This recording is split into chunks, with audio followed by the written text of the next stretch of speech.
एक बार की बात है, चेदी देश में उपरीचक नामक एक धार्मिक राजा राज्य करते थे।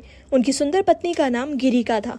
एक बार ऋतुकाल के बाद गिरिका ने राजा उपरीचक से संतान प्राप्ति की कामना प्रकट की, लेकिन उसी समय अपने से बड़ों की आज्ञा से राजा को शिकार करने के लिए वन में जाना पड़ा।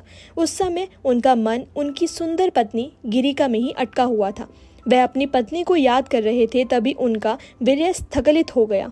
राजा उपरीचक ने अपने अमोघ वीर्य को अभिमंत्रित करके वटपत्र के एक डोने में रख दिया और सोचा कि इसे अपनी पत्नी के पास पहुंचा देता हूं, जिससे कि वह संतान पाने की इच्छा से परिपूर्ण हो जाएगी। फिर उन्होंने एक बाज पक्षी को कहा, हे महापक्षी, इसे अति शीघ्र मेरी पत्नी तक पहुंचा दो।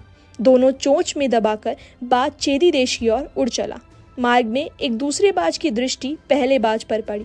दूसरे बाज ने सोचा, यह मांस का टुकड़ा लिए हुए है। इस प्रकार दोनों बाज में आकाश में ही एक दूसरे से झपट हो गई। इस मारामारी में वीर्य वाला दोना पहले बाज की चोट से छूट गया। ठीक नीचे यमुना नदी थी, जिसमें उस समय अद्रिका नामक एक अप्सरा स्नान कर रही थी। कुछ ही दूरी पर एक ब्राह्मण देवता संध्या वंदना कर रहा था।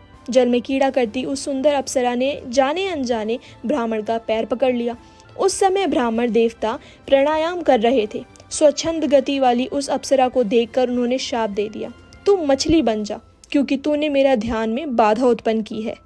तत्काल ही वह अप्सरा मछली बन गई। अपनी दुर्दशा पर विलाप करती हुई वह ब्राह्मण से क्षमा याचना करते हुए बोली, ब्राह्मण देव, जाने अनजाने में हुए अपराध का इतना कठोर दंड मत दीजिए मुझे। ब्राह्मण तो परम दयावान होते हैं, इसलिए मेरे इस अपराध को क्षमा कर दीजिए।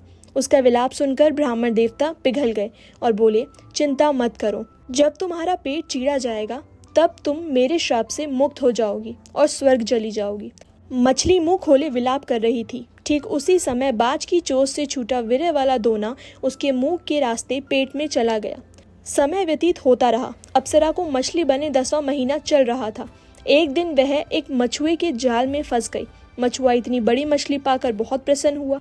उसने अपने साथियों के सहयोग से उसका पेट चीरा तो वह चकित हो गया। उसके पेट में मनुष्य आकार के 2 बच्चे निकले, एक बहुत ही तेजस्वी बालक और दूसरी बहुत सुंदर कन्या। मछुए ने दोनों बच्चे राजा को सौंप दिए। राजा को भी अत्यंत आश्चर्य हुआ। उसने उनमें से बालक को अपने पास रख लिया। चेदी देश के उपरीचक नामक राजा के वीर्य से उत्पन्न हुआ वही बालक आगे चलकर मत्स्य नरेश नाम से प्रसिद्ध हुआ। राजा ने वह कन्या उस मछुए को दे। वही कन्या काली और सत्यवती नाम से प्रसिद्ध हुई। उस कन्या के शरीर में हमेशा मछली की गंध आती थी। उनका नाम इसीलिए मत्स्य गंधा भी पड़ गया। कुमारी अवस्था में ही ऋषि पराशर के योग से उसके गर्भ में वेद व्यास की उत्पत्ति हुई। बाद में सत्यवती का विवाह शांतनु से हुआ और इसके आगे की कहानी तो शायद हम सभी जानते हैं कि कैसे जाने अनजाने वही मत्स्य गंधा, वही सत्यवती नामक स्त्री महाभारत का कारण बनी थी। हरे कृष्णा।